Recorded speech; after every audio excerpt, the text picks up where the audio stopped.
Puji Tuhan, selamat pagi, selamat kita bertemu kembali di pagi hari yang indah ini untuk dapat menikmati renungan firman Tuhan yang merupakan bagian dari kebutuhan rohani kita di dalam kita menjalani hidup di dalam dunia ini. Tetapi sebelumnya kita akan mendengarkan satu pujian. Haleluya. Saat ini mari kita memuji dan menyembah Tuhan. Kita berikan yang terbaik untuk Tuhan.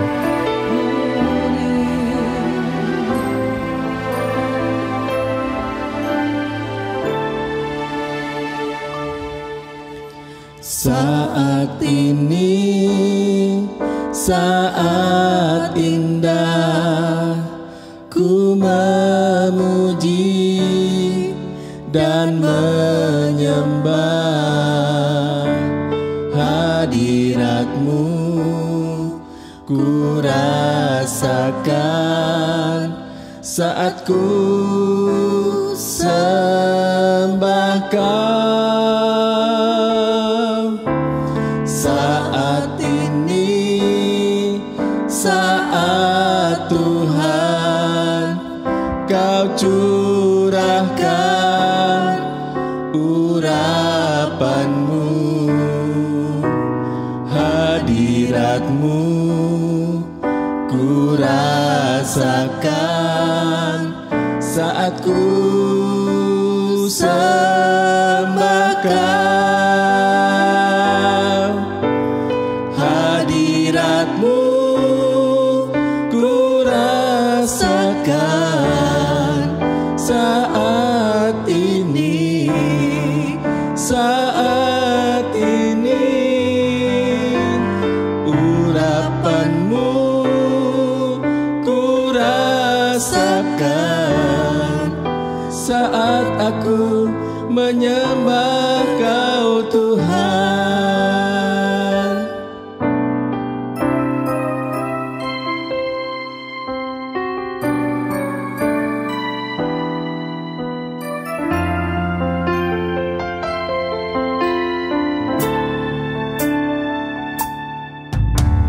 Saat ini, saat indah, ku memuji dan menyembah hadirat-Mu. Ku rasakan saat ku sembah Kau.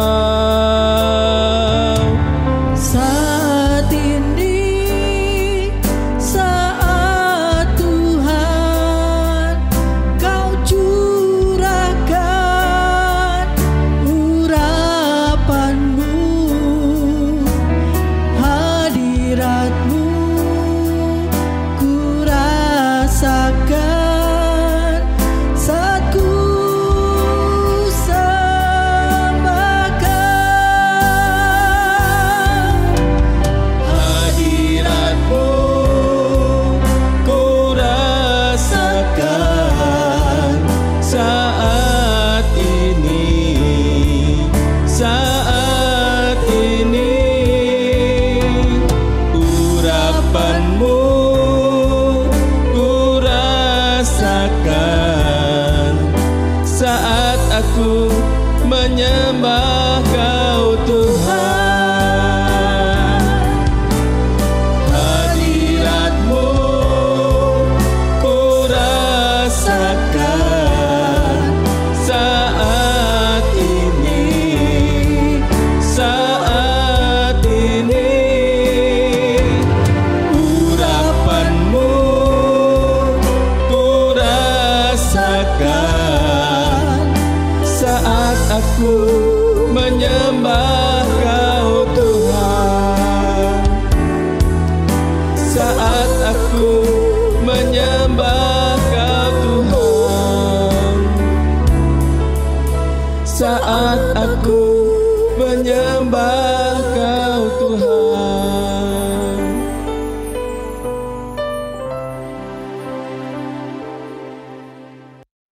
Mari Kita berdoa. Bapa di surga, terima kasih banyak buat hari yang indah ini yang sudah Engkau nyatakan dalam kehidupan kami lewat berkat yang kami dapat nikmati di pagi hari yang indah ini.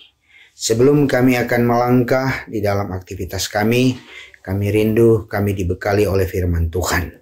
Oleh sebab itu Tuhan Yesus, tolong kami, urapi kami semua yang menjadi pendengar firman Tuhan di pagi hari yang indah ini. Pakai hamba-Mu untuk dapat menjadi saluran berkat di dalam memberitakan firman Tuhan di pagi hari yang indah ini. Terpujilah nama-Mu Tuhan, kami bersyukur, kami siap dan kami sambut firman-Mu dengan penuh ucapan syukur di dalam nama Tuhan Yesus, Tuhan dan Juru Selamat kami. Haleluya. Amin. Puji Tuhan.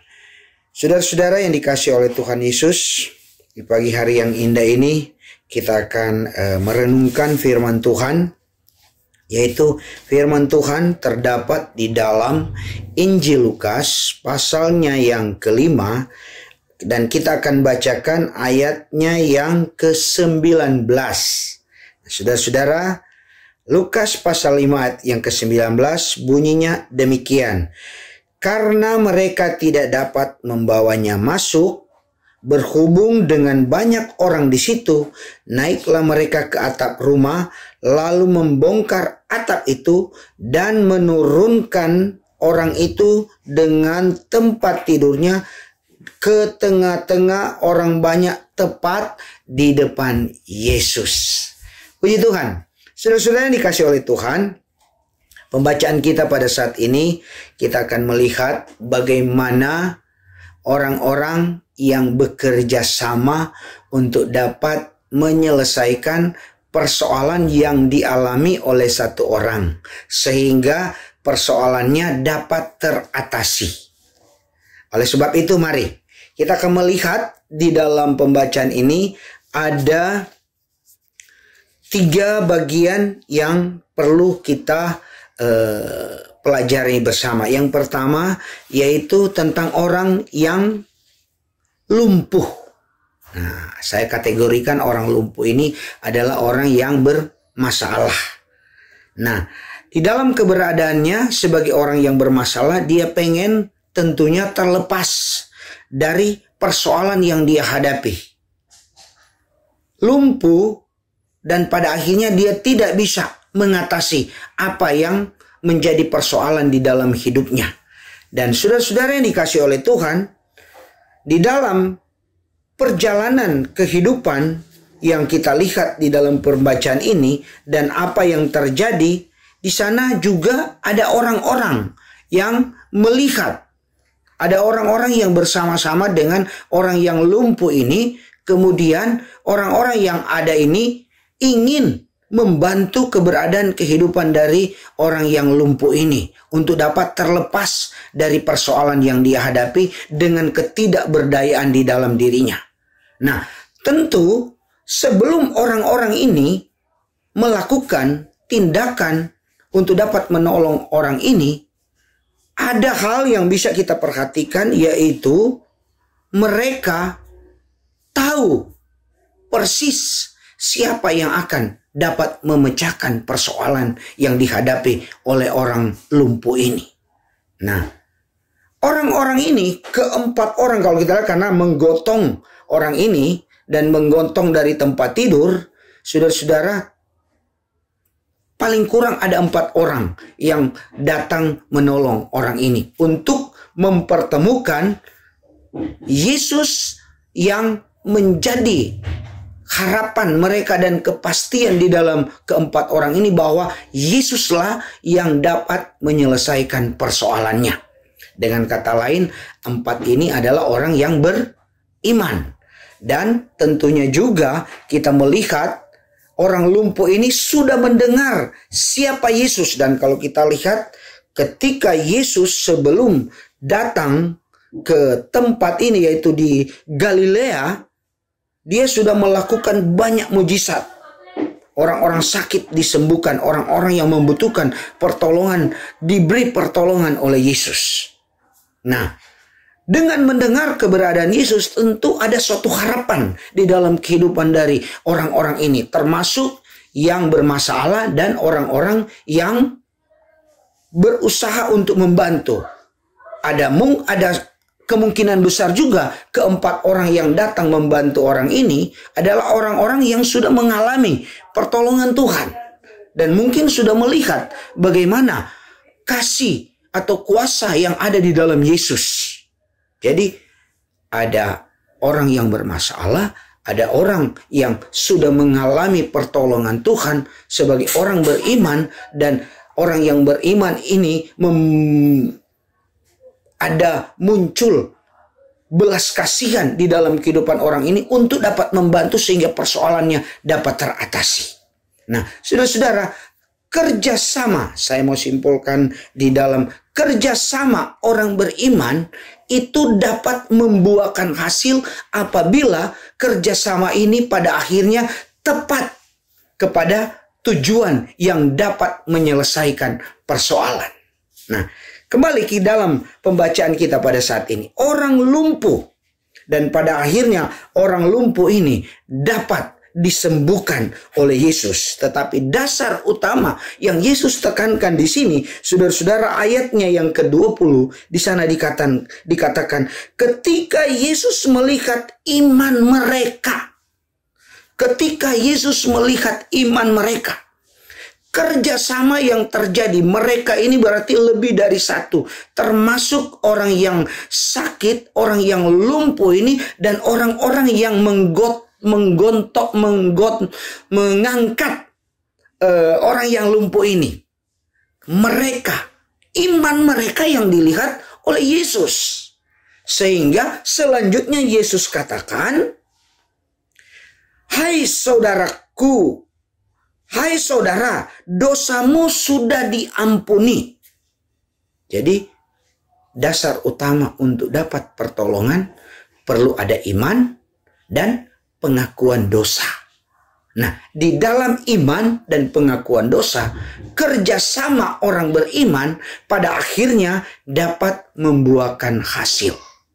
Nah, saudara-saudara, dalam renungan di pagi hari yang indah ini, sebagai orang beriman, sebagai orang percaya, kita perlu saling menolong satu dengan yang lain di dalam kita menghadapi persoalan. Sebagai orang beriman, bahkan kata firman Allah, kasihilah saudara-saudaramu, amat terlebih saudara seiman. Nah, wujud kasih yang ada di dalam kehidupan kita, yang kita sudah terima dari Tuhan, bagian dari anugerah, dan Tuhan menuntut di dalam kehidupan kita untuk dapat saling mengasihi. Ada berapa banyak saudara-saudari kita yang memerlukan pertolongan? Atau mungkin ada di antara kita yang lagi dalam pergumulan. Saudara-saudara, kerjasama kita sebagai orang yang beriman untuk dapat mewujudkan atau mengatasi persoalan-persoalan yang kita hadapi, itu sesuatu hal yang sangat-sangat mutlak dapat dimiliki di dalam kehidupan kita sebagai orang beriman. Dosa kita sudah diampuni oleh Tuhan. Di dalam perjalanan kehidupan kita, kita melihat dan kita merasakan bahwa keberadaan kehidupan kita di dalam dunia ini penting. Kita melihat orang-orang yang ada di sekitar kita yang membutuhkan pertolongan.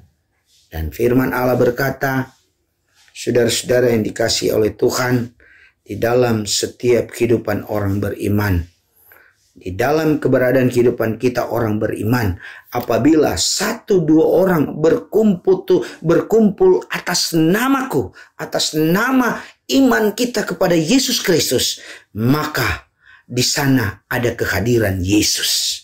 Ada Tuhan yang hadir di dalamnya. Dan sebagai orang yang beriman adalah orang-orang yang dibenarkan oleh Tuhan. Orang-orang yang dibenarkan oleh Tuhan, saudara-saudara yang dikasihi oleh Tuhan, firman Allah berkata, doa orang benar besar kuasanya. Di dalam kita menghadapi persoalan hidup, baik kita secara pribadi maupun di dalam kehidupan kita sebagai orang-orang beriman yang percaya kepada Yesus. Persoalan yang dihadapi, mari sama-sama kita hadapi Dan dengan iman, kuasa yang besar yang ada di dalam Yesus Kristus akan dinyatakan di dalam setiap kehidupan kita. Asalkan kita sebagai orang beriman mau bersama-sama saling tolong menolong. Dengan doa saja, saudara-saudara, itu sudah bagian dari iman kita. Tuhan, tolong rekan kami. Kalau kita tahu namanya, Tuhan, tolong Oldi yang ada di dalam persoalan. Kalaupun kita melihat sekasat mata di dalam kehidupan kita, selain tindakan doa, kalau kita memiliki kemampuan untuk dapat menggotong bersama-sama, mengangkat persoalan yang ada, dan kita bawa bersama-sama di kaki Tuhan, di dalam Tuhan, tidak ada yang mustahil. Jawaban akan menjadi bagian di dalam setiap kehidupan kita orang benar, karena doa orang benar besar kuasanya. Oleh sebab itu, saudara-saudara, di hari yang akan kita lewati ini, mari dekatkanlah selalu dirimu di dalam Tuhan sebagai orang beriman. Doakanlah selalu di dalam setiap kehidupan orang-orang beriman, teristimewa mereka-mereka yang menghadapi persoalan yang perlu kita doakan bersama. Kalau kita punya kelebihan atau hal-hal secara jasmani, kita lihat persoalannya secara jasmani, dia membutuhkan pertolongan, mari sama-sama. Maka Tuhan yang melihat keberadaan kehidupan kita, yang melakukan dengan penuh belas kasihan, Dia Allah yang besar, yang memperhatikan dan akan memberkati di dalam setiap kehidupan kita. Amin. Puji Tuhan. Demikianlah firman Tuhan pada pagi hari yang indah ini. Tuhan Yesus memberkati, dan mari kita berdoa. Terima kasih Tuhan buat hari yang indah ini. Terima kasih buat persekutuan yang indah di pagi hari yang indah ini. Terima kasih buat hadirat Tuhan yang kami sudah rasakan di pagi hari yang indah ini. Terima kasih buat firman Tuhan yang sudah kami dengar pada pagi hari yang indah ini. Tolong kami, Roh Kudus, urapi kami selalu, biar Engkau selalu bersama dengan kami, menolong kami, dan lewat kesempatan yang indah ini, kami mau berdoa buat semua kami yang ada dan yang mendengarkan firman Tuhan. Tuhan tolong di dalam setiap persoalan yang kami hadapi. Tuhan tolong di dalam setiap pekerjaan yang kami lakukan. Tuhan tolong di dalam setiap langkah-langkah kehidupan kami. Baik dalam rumah tangga kami, anak-anak kami, orang tua kami, bahkan adik-adik kami, pelayan-pelayan gereja Tuhan, bahkan semua sidang jemaat dan semua yang mendengarkan firman Tuhan di pagi hari yang indah ini. Tuhan tolong, Tuhan berkati, Tuhan sertai, dan keberhasilan menjadi bagian di dalam setiap kehidupan kami orang-orang beriman. Terpujilah namamu buat sekarang ini bahkan sampai selama-lamanya. Kami bersyukur dan kami alaskan doa ini. Kami melangkah di hari yang indah ini di dalam nama Tuhan Yesus, Tuhan dan Juru Selamat kami. Haleluya. Amin. Puji Tuhan. Selamat pagi. Tuhan memberkati.